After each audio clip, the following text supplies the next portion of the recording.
Hi and welcome to this video. This video I am going to be talking about a fear of failure. But for anybody who doesn't know me, my name is Leanne Asprey. I'm a cognitive behavioural psychotherapist and I'm the founder of Mind Your Future. And on this channel, I aim to really help people to understand themselves because I want to help people to be able to help themselves during difficult times. So if you haven't already, please do subscribe so you can be notified of upcoming videos. And if you haven't seen any of my previous videos, please do go and catch up on them because I've already covered topics like anxiety and depression and perfectionism and how we need to be aware that our relationship with ourselves is very often an underlying cause for these. So please do go and catch up with them if you're somebody who is experiencing any of those difficulties. So today's video, fear of failure. Now, I wanted to do a video on this because it is something I see a lot of in my therapy room with the clients that I work with. Now, people don't necessarily know that they have a fear of failure. It's very rare that somebody comes into me and says, Leanne, I have a fear of failure. Will you please help me with that? But nevertheless, the behaviours that they describe to me are a clear indication that they do. And that's my job to help them to understand that. So I'm going to talk about a bit about what fear is, the fear of failure, and share some common behaviours that you could look out for in case you are somebody who also has this fear. So to begin with, let's talk about fear. So I've mentioned in previous videos how our brain doesn't know the difference between what's real and what isn't, okay? So it doesn't know the difference between a fear that can physically harm us or a fear such as failure, which can't physically harm us but could lead to feelings of embarrassment or shame or disappointment, okay? Our brain doesn't know the difference. It believes that they are both life-threatening to us. So it will do everything in its power to protect us from these fears, okay? That is one of the most important roles of the human brain, is to keep us safe, okay? So any fear that we have developed through our experiences, our brain will put behaviours in place to protect us from that fear, okay? So if somebody has a fear of something that can physically hurt them, their brain will put behaviours in place to protect them from that. So, avoidance is usually a very common one, convinces us to stay away from these things. If somebody has a fear of failure, their brain will put behaviours in place to protect them from failure, but they might not necessarily even know that these behaviours are there because of that. But nevertheless, they are. So I'm going to share some of these with you, okay, just so you understand this a bit more. So one of the most common behaviours that I see with a fear of failure is procrastination. Now, procrastination is when we delay or postpone doing something that we need to do, okay? And we find every reason not to do it. It could be that something's at the top of your to-do list and you are doing everything in your power to avoid doing it. And even though it's in the back of your mind and you keep telling yourself it needs to be done, you will find reasons not to do it, okay? Now, the reason why procrastination can be linked to a fear of failure is very often to do with the fact that the thing we are procrastinating on is to do with the fact that we risk failing if we do it, okay? So it's that if I do it, I might fail. Now, when we have a fear of failure, it's better to avoid the thing that we fear failing at than to do the thing and fail, okay? Our brain kind of thinks it's a better option to avoid it completely than actually do it and fail at it, even though avoiding it is causing us additional problems such as the worry and the stress. It's better than doing it and failing at it, because remember, your brain thinks failure is a risk to you physically. So it'll kind of say it's better just not to do this because it's dangerous if we do it and we fail. So we will avoid doing it, even though that adds to the problem. And these behaviours I'm going to be talking about, it makes sense why the human brain puts these behaviours in place. The human brain is fascinating. It really is fascinating how it tries to protect us from things. It really is. But because it doesn't know the difference between what's real and what isn't, it genuinely kind of believes that these behaviours are helpful when actually they're not, because every behaviour I'm going to be talking about today, it actually makes the problem worse. Okay, so the procrastination makes the problem worse because then that leads to us not doing things that need to be done, which adds stress, worry, anxiety onto our already difficult life that we're experiencing. Okay, so procrastination, very common.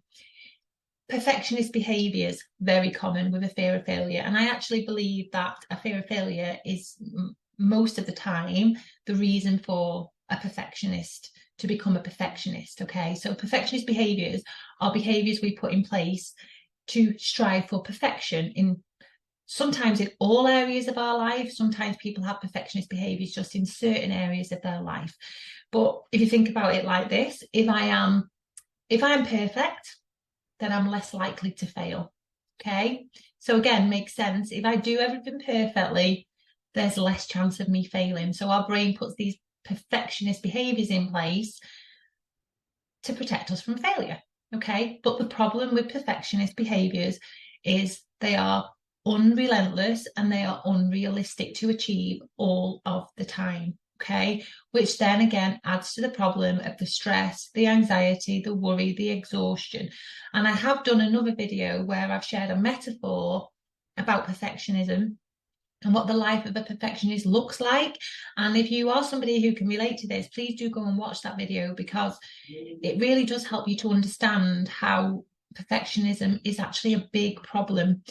I think because the word perfect is a word that we associate as being a good thing, people don't seem to understand the seriousness of perfectionism. But because I work with it a lot and I used to be a perfectionist myself, I know that it's a big problem that we need to understand and we need to help people to really overcome because it does it's unrealistic to maintain and it takes its toll on us mentally and physically. So it's something we really need to be aware of. But perfectionist behaviours are a very common sign of a fear of failure. Okay.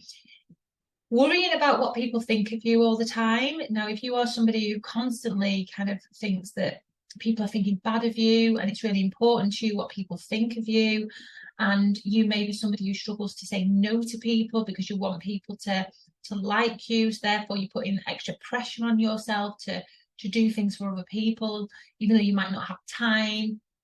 You know, it's that constant worry of how people are perceiving you and you change your behavior in order to kind of please them or to be liked by them or to impress them. You go above and beyond for them even though that could be a sacrifice to yourself. That could be linked to a fear of failure, you know, failing and you wanting people to, you know, it's really important to you how people perceive you because you don't want them to see you as a failure. So that can be another common sign.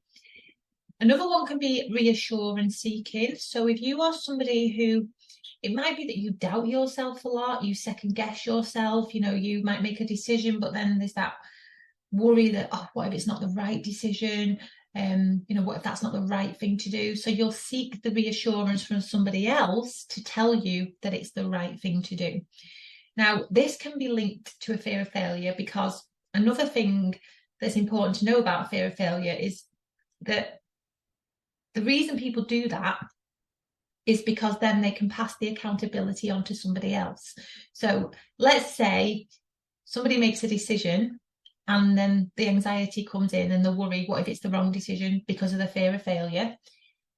So then they think, I will ask so-and-so what they think. So they'll ask that person confirms that decision they've made is a good decision. So then they feel more comfortable in them making that decision. But the reason being is it's taken that accountability away from that person and it's put it onto the other person who they've sought the reassurance from. So that's the way their brain will deal with it, because then if the decision turns out to be the wrong decision, it won't activate that fear of failure because they've passed the accountability on to somebody else. Okay. It was them who confirmed the decision to be right. So I'm not the one who's failed. Okay. Again, like I say, the human brain is fascinating, but it does these things because it's trying to protect us. It genuinely thinks, like, remember, the fear of failure is life-threatening, it's dangerous to us. So that takes away the harm. If somebody else takes accountability, that means I can't be hurt. Okay. So passing on accountability and maybe blame is another sign to look out for. Another sign can be if you are someone who is over competitive. So if you are somebody who, puts pressure on yourself to win at things that you take part in, and you might find that you only put yourself forward for things that you know you've got a really good chance of winning, that is very often a common sign of a fear of failure, because it's that I need to win, otherwise it activates the fear. Self-criticism. So if you are somebody who is very hard on yourself and you may struggle to ever celebrate your successes because you don't see them as successes because of the pressure you put on yourself in the first place, it's more of a, oh, it's completed and move on to the next thing. So you very, very rarely take time to celebrate yourself, but a fear of criticism from others as well. So that can lead to the people pleasing that we've already spoke about, to avoid criticism from other people at all costs. So you may go above and beyond to avoid criticism from other people. And avoiding making mistakes. So obviously a mistake can be perceived as failure. So avoiding making mistakes can lead to behaviours such as, taking much longer on a task than the task should take. So let's say there's something that should only take 10 minutes and you're spending an hour or so on it because you are trying your best to avoid failing at that task. Or you may be somebody who checks emails numerous times before you click the send button, and it's that constant need to make sure that there is no mistake so you can avoid failure at all costs. You might be somebody who puts pressure on yourself to arrive early for everything as well. That's a sign, like a fear of being late for things. I see in a lot of the clients I work with. So they will, turn up half an hour early, sometimes an hour early for something, because they genuinely fear, if they're late, they'll be perceived as a failure to people. Now, obviously, with a lot of these behaviours come physical symptoms.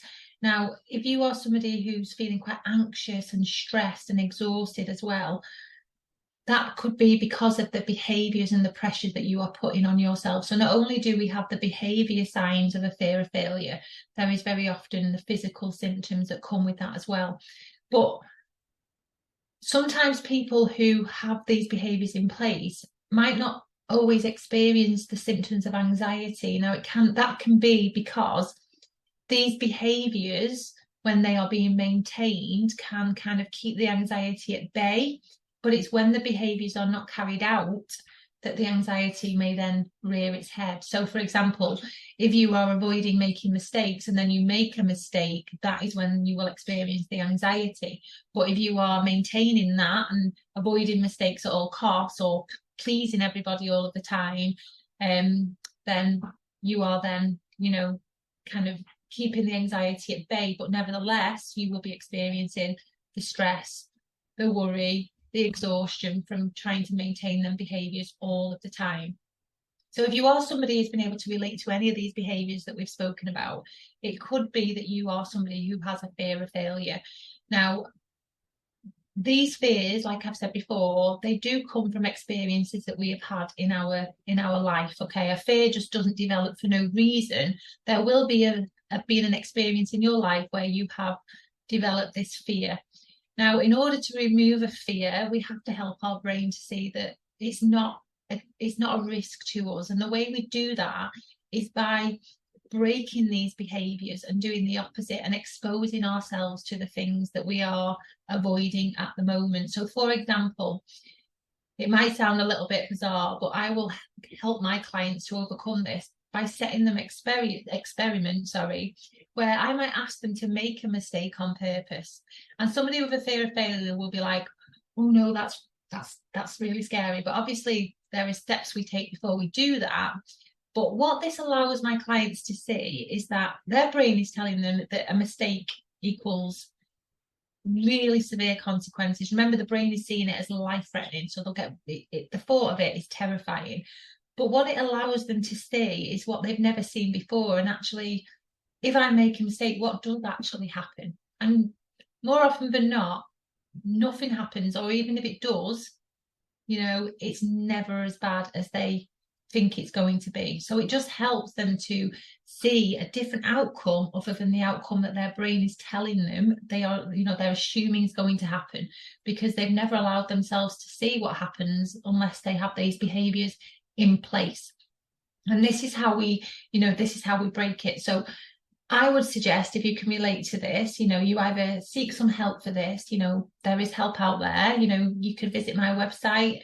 I've got a lot of support available for people. But if you're somebody who wants to go about this on your own, then, write down all the behaviors that you have in place, the things that you are doing as a result of this, and set yourself little small steps to take where you can start to kind of do the opposite, and then kind of just sit and just reflect on the outcome that you get, because this will help you to start to see that, failure is not as bad as we are assuming it is, and it's certainly not life-threatening. So it helps your brain to see that actually this is not as bad as I thought it was going to be. And then over time, when we remove a fear, our brain no longer protects us from it. So that is the answer, really, is that we want to remove the fear.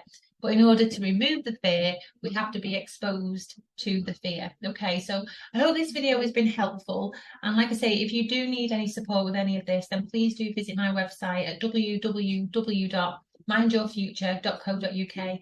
I not only offer one-to-one support, I have other options available on my website. So please do head over there and have a look if you are somebody who does need some support with this and some guidance. Okay, and I will look forward to seeing you in the next video.